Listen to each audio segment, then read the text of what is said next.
যেটা ডিমের জন্য রাজা, ফার্মি মুরগির খামার। আর উনি 10 বছর যাবত এই খামার করে আছেন। তার মানে বুঝতে পারছেন। শুরু করি তখন মাত্র ৩,০০০ টাকা দিয়ে ১২০ বাচ্চা সংগ্রহ করি, তাও অনেক কষ্ট জমানো টাকা থেকে আর কি। তো সেখান থেকে আল্লাহ পাক হয়তো দিছে, এখন অনেকগুলোই মুরগি আছে আপনারা দেখতেছেন। আপনার 3000 টাকা দিয়ে শুরু, এখন কয় লক্ষ টাকা আছে?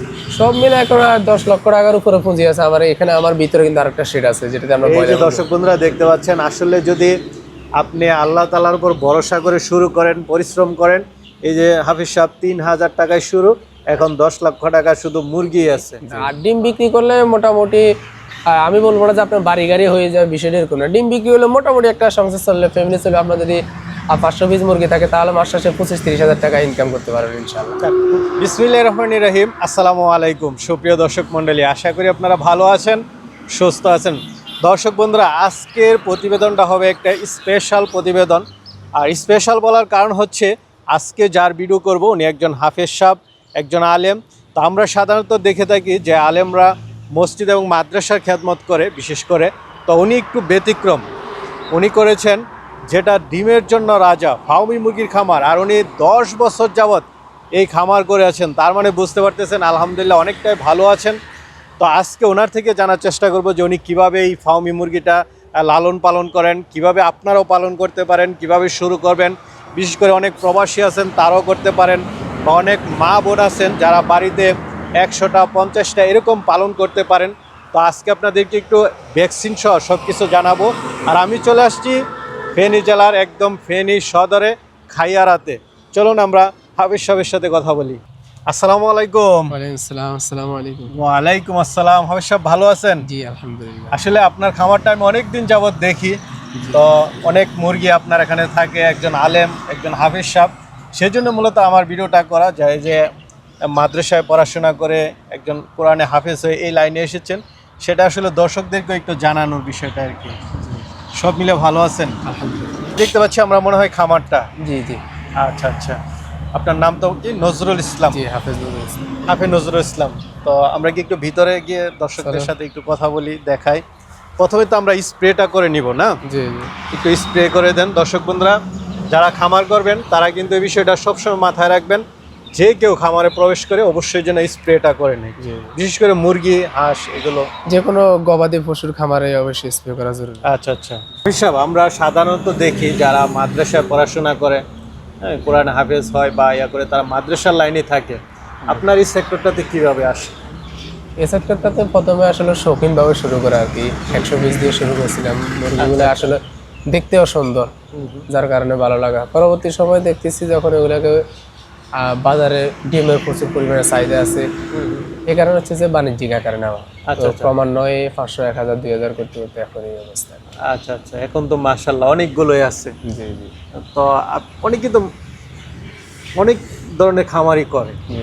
কেউ হাঁস, কেউ মুরগি, কেউ গরু ছাগল, কিন্তু আপনি এই মুরগিটাই কেন বেছে নিলেন? ফার্মে মুরগি অনেকে ইউটিউবে বিভিন্ন প্রতিবেদন দেখতাম, সবাই বলতো ডিমের রানী বা ডিমের রাজা। এই কারণে হচ্ছে যে ফার্মে মুরগিটা করা। আর সবচেয়ে বড় কথা হচ্ছে যে এই মুরগিটা আপনার দেশি মুরগির মতো বাড়ির আঙ্গিনে শেডে লালন পালন করতে পারেন। এটার জন্য বাণিজ্যিক আকারে একবারে বিশাল বড় লেয়ার মুরগিতে একটা শেড দরকার, ভালো পরিবেশ দরকার, এই ধরনের কিছু না। এটা কিন্তু আমাদের আবহাওয়ার সাথে একদম মিসিং। এই কারণে হচ্ছে যে ফার্মে মুরগিটা চয়েস করা। আচ্ছা আচ্ছা, মানে আপনার মূলত হচ্ছে যে এটার চাহিদা ভালো, জি। আর ডিমের রেট ভালো, পালন পদ্ধতিটাও সহজ দেশি মুরগির মতোই। দেশি মুরগির মতো, মানে পালন করাও সহজ, জি। সেজন্য আপনি এটা করেছেন। জি। এবং করতে করতে একটা পর্যায়ে দেখলেন যে না, আলহামদুলিল্লাহ ভালো আছে, এটা করতেছেন। কত বছর যাবত করতেছেন? 5-10 বছর যাবো। 10 বছর, মাশাআল্লাহ। দেখতে পাচ্ছেন হাফিজ সাহেব কিন্তু 10 বছর যাবত করতেছেন। তো আপনি কিভাবে শুরু করেছেন? দর্শকরা কিভাবে শুরু করলে ভালো হয়? আমার শুরুটা ছিল আসলে অনেক কষ্টের। আসলে বর্তমানে তো এই সিচুয়েশনে সবাই পড়ে না। আমি যখন শুরু করি তখন মাত্র ৩,০০০ টাকা দিয়ে 120 বাচ্চা সংগ্রহ করি, তাও অনেক কষ্ট জমানো টাকা থেকে আর কি। তো সেখান থেকে আল্লাহ পাক হয়তো দিছে, এখন অনেকগুলোই মুরগি আছে আপনারা দেখতেছেন। আপনার 3000 টাকা দিয়ে শুরু, এখন কয় লক্ষ টাকা আছে? সব মিলে এখন 10 লক্ষ টাকার উপরে পুঁজি আছে আমার এখানে। আমার ভিতরে কিন্তু আরেকটা শেড আছে যেটাতে আমরা এই যে দর্শক বন্ধুরা দেখতে পাচ্ছেন, আসলে যদি আপনি আল্লাহ তাআলার উপর ভরসা করে শুরু করেন, পরিশ্রম করেন, এই যে হাফিজ সাহেব 3000 টাকায় শুরু, এখন 10 লক্ষ টাকা শুধু মুরগি আছে। জি জি মাশাআল্লাহ মাশাআল্লাহ, আর কি বলবো। তো আপনি এইভাবে বাচ্চা দিয়ে শুরু করেছিলেন? আমি শুরুটা বাচ্চা দিয়ে করছিলাম। যারা নতুন আছেন তারা অবশ্যই একটু বড় সাইজের 20 দিন, 1 মাস, 1.5 মাসের আচ্ছা, বাচ্চা এটা কেন বড় সাইজে? একবারে ছোট দিয়ে শুরু করলে আমার বেলাতে কিন্তু আমি একবার ছোট দিয়ে শুরু করছিলাম, কিন্তু অনেকগুলো মুরগি মারা গেছিল প্রথমে। মানে ব্রুডিং করাটা কঠিন হয়ে যায়, নতুন উদ্যোক্তা যারা আছে তাপমাত্রা মেনটেন করাটা কঠিন হয়ে যায়। এই জন্য মানে কতদিনে এই জন্য হচ্ছে যে 1.5-2 মাসের বাচ্চা একদম বেটার। একটু টাকা বেশি নিল আপনার, হ্যাঁ 2 মাস। আপনি পরিমাণটা কমাই নেন, যেখানে আপনার ছোট বাচ্চা 200 পিস নিতেন সেখানে আপনার বড় বাচ্চা 100 পিস নেন, তাও আপনার জন্য ভালো হবে আমি মনে করি। এটা ভালো, কারণ শুদ্ধ সময় অনেকগুলো ভ্যাকসিন করতে হয়, তাপমাত্রাটা মেনটেন করতে যে হয়। আবহাওয়ার সাথে মিসিং করা লাগে নতুন অবস্থায়, এগুলো আমরা অনেকেই বুঝিলে। আচ্ছা আচ্ছা, মানে এই জন্য মানে একটু বড় দিয়ে শুরু একটু বড় করা। 1 মাস, 1.5 মাস, 2 মাসের বাচ্চাগুলো সংগ্রহ। কতদিন পরে ডিম পাড়া শুরু করে? সাধারণত আমাদের এই মুরগিগুলা 5 মাস কিংবা 5.5 মাস পর থেকে ডিম পাড়া শুরু করে। আচ্ছা আচ্ছা, ধরেন কেউ যদি শুরু করে, তার কত টাকা ইনভেস্ট করা প্রথম? আসলে যাদের কাছে টাকা আছে তারা অন্তত একটু বেশি পরিমাণ দিয়ে শুরু করতে পারে, অসুবিধা না। যাদের এই টাকাটা অ্যামাউন্টটা কম, অর্থনৈতিক সচ্ছল না, তারা কিন্তু অল্প দিয়ে শুরু করাটাই বেটার। মানে কিরকম 30,000 50,000? যদি আমি মনে করেন আমার কাছে এরকম ইনভেস্ট থাকে তাহলে আমি 500 দিয়ে শুরু করতে পারবো। কারণ দেখা যাচ্ছে অল্প মুরগিতে ইনভেস্ট করলে সময়টা অনেক লস হয়। দেখা গেছে আমি যদি 100 পিস থেকে 200 পিস করতে যাই তাহলে আরো 2 মাস, 3 মাস, 5 মাস অপেক্ষা করতে হবে। আমি যদি প্রথমে 200 পিস কিনি তাহলে আমার প্রথমে 200 পিস হলো। এই কারণে যাদের টাকা আছে তারা আমি বলবো যে 3 থেকে 500 পিস দিয়ে শুরু করতে পারে, না হলে শুধু শুধু একটা লোক এখানে পরিশ্রম করে লাভ হবে না। কারণ মানে যেন একটা টাকা আয় করে সংসার এখান থেকে মোটামুটি যেন একটা আয়ের উৎস হয়, এরকম একটা পদ্ধতি রেখে আসলে শুরু করাটাই বেটার। 500 মুরগি দিয়ে শুরু করলে কত টাকা ইনভেস্ট করতে? তাও 500 মুরগি দিয়ে আমরা শুরু থেকে শুরু করি, প্রথমে অতটা 50-60 হাজার টাকা বা 1 লাখ টাকার বাচ্চাগুলো সংগ্রহ করতাম, ধীরে ধীরে প্রায় 2.5 লাখ টাকার মতো এরকম। আচ্ছা আচ্ছা, মানে ডিম এটা পাড়া কিন্তু পর্যন্ত প্রায় 6 মাস পরে লাগতেছে আর কি। ডিম পাড়া পর্যন্ত নিতে 5-6 লাখ টাকা, মানে 2.5 লক্ষ টাকার মতো, 2.5-3 লাখ টাকার মতো দরকার। এখন কেউ 2.5 লাখ টাকা 3 লাখ টাকা ইনভেস্ট করলো, তার মাসে ডিম বা মুরগি বিক্রি করে কেমন টাকা আয় করে? যদি আপনি বাচ্চা বিক্রি করেন তাহলে এখান থেকে ভালো টাকা প্রফিট করা যায়। আর বাচ্চাটা তো একটু ঝামেলা, একটু ঝুঁকি। আর ডিম বিক্রি করলে মোটামুটি আমি বলবো না যে আপনার বাড়ি গাড়ি হয়ে যায়, বিষয়টা এরকম না। ডিম বিক্রি হলে মোটামুটি একটা সংসার চললে, ফ্যামিলি চলবে। আপনার যদি 500 পিস মুরগি থাকে তাহলে মাস শেষে 25-30 হাজার টাকা ইনকাম করতে পারবেন ইনশাল্লাহ। খুব সুন্দর কথা বলেছেন অবশ্যই, এটা খুব ভালো লাগলো। অনেকে আছে লোভনীয় অফার দেখায় যে 50,000 1 লাখ টাকা অনায়াসে আয় করতে পারবেন। না না, এই ধরনের কিছু না। আসলে আপনার তো বাচ্চা, আমরা যেরকম বাচ্চা সেল করি বা আপনারা যদি বাচ্চা ফুটান তাহলে কিন্তু মাস শেষে 50-60-70 হাজার টাকা ইনকাম করতে পারবেন। কারণ বাচ্চা ডিম বিক্রি করলে আপনার প্রতি ডিমে যদি 5-6 টাকা 60 টাকা খরচ হয়, ডিম বিক্রি করলে 15 টাকা, অর্ধেক। আর যদি আপনার বাচ্চা উৎপাদন করে সিজনে এক একটা বাচ্চা 40 টাকা হয়ে যায়, আপনার 3 গুণ লাভ আসে।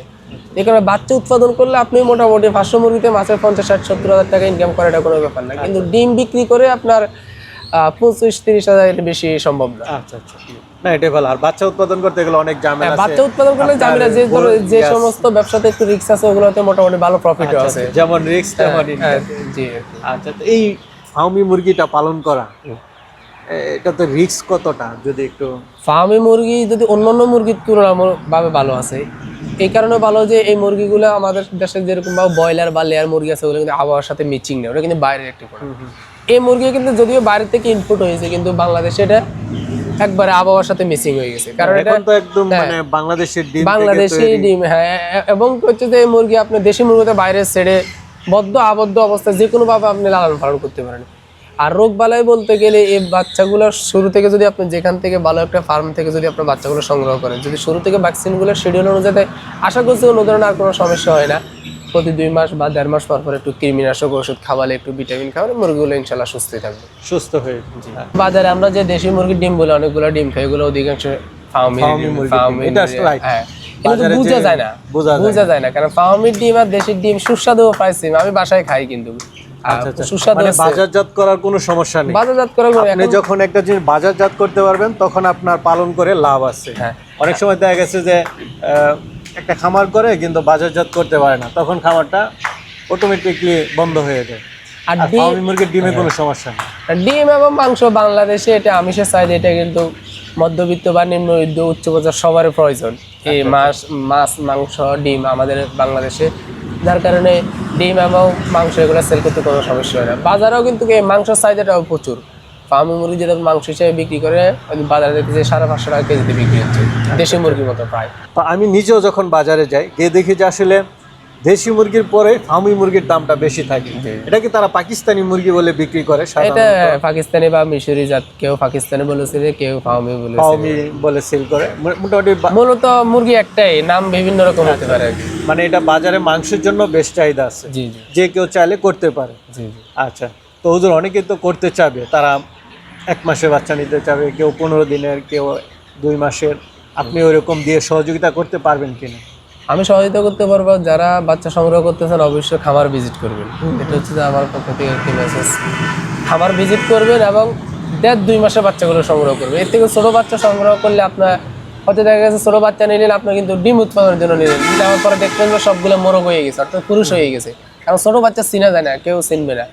তো আপনি যখন 1.5 মাস কিংবা 2 মাসের বাচ্চাগুলো সংগ্রহ করবেন, তখন কিন্তু মেল ফিমেল অর্থাৎ পুরুষ মহিলা কিন্তু কনফার্ম চিনা যায়। তখন আপনি বাছাই করে মহিলাগুলো সংগ্রহ করতে আচ্ছা পারবেন। আচ্ছা, এই কারণে আমি তখন একটা শিওর দিয়ে নেওয়া যায় যে এটা মেল নিচ্ছি, আমি একটা ফিমেল নিচ্ছি। এই কারণে আমি বলবো আপনারা যেখান থেকে যার থেকে বাচ্চা সংগ্রহ করে অবশ্যই খামার ভিজিট করবেন এবং 1.5 থেকে 2 মাস বয়সে বাচ্চাগুলো সংগ্রহ করার চেষ্টা করবেন। আচ্ছা, আর খামারটা ভিজিট করলে একটা সুবিধা হয় যে কি পরিবেশে এটা সুস্থ পালিত হলো। অসুস্থ মুরগিগুলো দেখার একটা বিষয় আছে, আপনারা উনি কিভাবে তাছাড়া পালতেছে। যদি আসে আপনার থেকে তো অনেক কিছু শিখেও যেতে পারে। একদিন থাকতে পারবো, আমরা এখানে অসুবিধা নেই। আচ্ছা, যে কিভাবে খাবার দাবার দিল, কিভাবে ভ্যাকসিন করলো, সবকিছু দেখে শুনে নিতে হবে। কেমন দামের মধ্যে দিচ্ছেন আপনার? সাধারণত মুরগির বয়স অনুযায়ী দামটা ডিপেন্ড করে। 2 মাস বয়সে বাচ্চা 230 টাকা, 40 টাকা বা 250 টাকা, জায়গা অনুযায়ী। অনেক সময় দেখা যায় অনেক প্রবাসী আছে, এরা আসতে পারে না, ফাটাইতে হয়। তো ফাটাতে গেলে দেখা যায় একটা ডিমান্ড চার্জ আছে। যদি তো 1 মাসের বাচ্চা নেয় তাহলে সেক্ষেত্রে 130 টাকা এরকম rate এ 130 টাকা। এরকম rate এ বিক্রি হয়। আরো কমে নিলে আরো কমে আছে। আর যদি আপনারা বাচ্চারা পাইকারি বা বেশি আকারে নেন, তাও অথবা আইসে নিয়ে যান, তাহলে খরচটা একটু আমাদের কম হয়। কারণ আমি 100 বাচ্চা এখান থেকে ঢাকা পাঠাতে গেলে আমার 2,000 টাকা খরচ আছে, তাহলে ওই খরচটা কিন্তু আপনি বহন করতে হবে। আর আইসে নিয়ে গেলে আমি কিছু বাচ্চার রেটটাও কম দিতে পারবো, যেহেতু আর লোক পাঠাতে লাগতেছে না। ঠিক আছে হুজুর, যারা নিতে চায় অবশ্যই যেন আপনার সাথে যোগাযোগ করে। ভালো থাকবেন। আসসালামু আলাইকুম। ওয়ালাইকুম আসসালাম। আসসালামু আলাইকুম।